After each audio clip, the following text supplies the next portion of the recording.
Bonjour à tous, bienvenue dans ce nouveau numéro de la Chronique Éco. Un numéro qui s'intéresse à la zone de libre-échange continentale africaine, qui est un projet phare de l'Union africaine en vue de favoriser l'émancipation économique du continent, et dont l'accord est entré en vigueur le 30 mai dernier. Première étape vers la longue marche de l'effectivité du marché commun, la ZLECAf sera adoptée et sa phase opérationnelle officiellement lancée lors du sommet de l'Union africaine qui se tiendra dans notre chère capitale Niamey dans quelques jours. Qu'est-ce que la ZLECAf? Quelle ambition porte-t-elle? Que peut tirer l'Afrique de cet accord?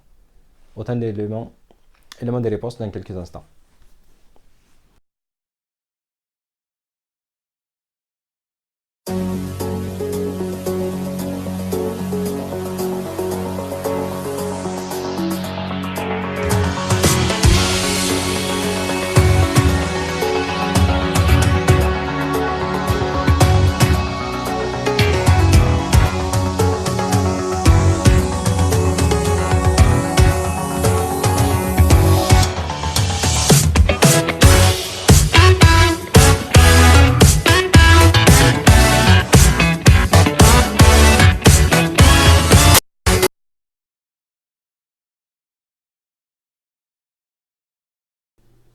Créée en mars 2018 à Kigali sous l'impulsion du président rwandais Paul Kagame et son excellence Mohamed Issoufou, la ZLECAf doit permettre de dégrever des droits de douane 90% des échanges de biens entre les pays africains, ce qui revient de facto naturellement à abolir les 84 000 km de frontières intérieures qui existent actuellement sur le continent.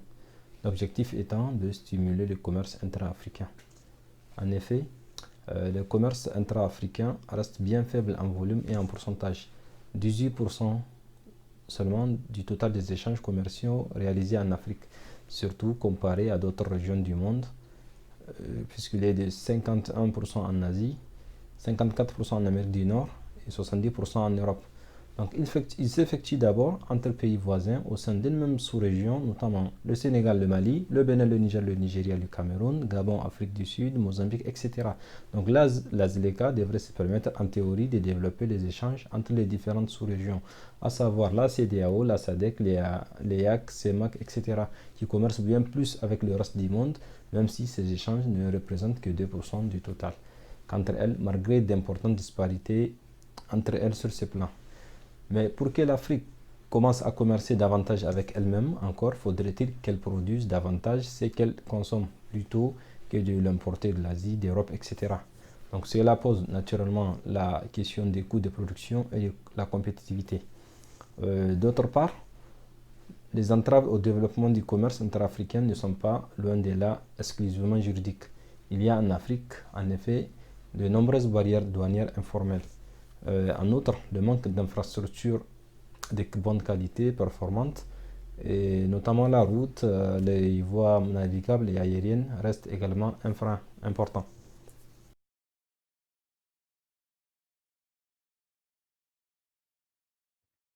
Dans ses objectifs généraux, au nombre de 8, la ZLECAf vise à créer un marché unique pour les marchandises et les services facilités par la circulation des personnes afin d'approfondir l'intégration économique du continent et conformément à la vision panafricaine d'une Afrique intégrée, prospère et pacifique telle qu'énoncée dans l'agenda 2063.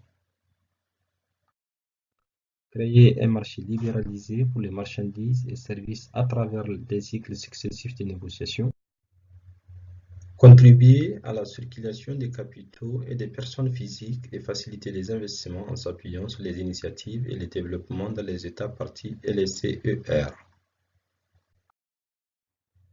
Poser les bases de la création d'une union douanière continentale à un stade ultérieur. Promouvoir et réaliser le développement socio-économique inclusif et durable, l'égalité des genres et la transformation structurelle des États parties. Renforcer la compétitivité des économies des États parties au niveau continental et mondial.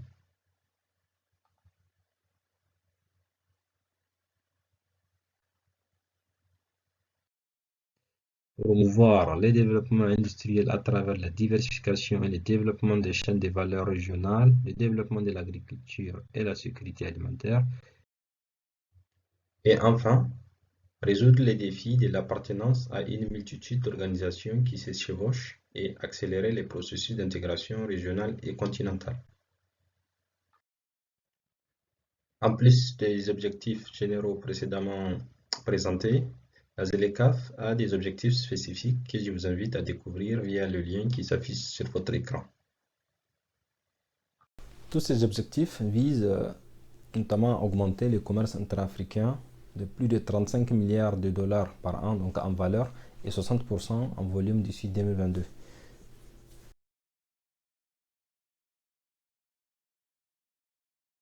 L'Afrique pourra tirer énormément de choses de cet accord, car l'avenir du développement en Afrique serait tributaire d'une intégration régionale réussie.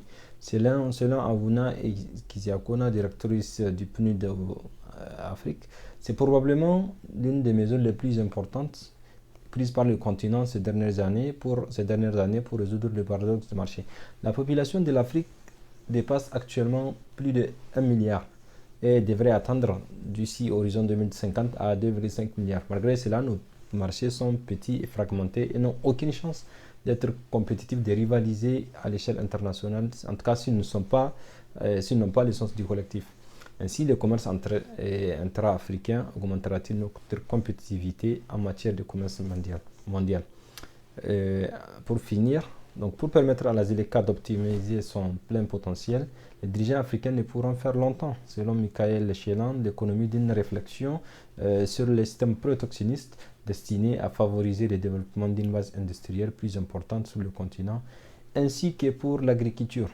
Donc pour des raisons notamment de rapport de force, et même si les différents intérêts et points de vue ne sont pas faciles à concilier, c'est pour des raisons de taille critique à l'échelle continentale que pareille réflexion devrait intervenir. Merci de nous avoir suivis. Je vous souhaite un très bon sommet. Tous pour une Afrique unie et prospère.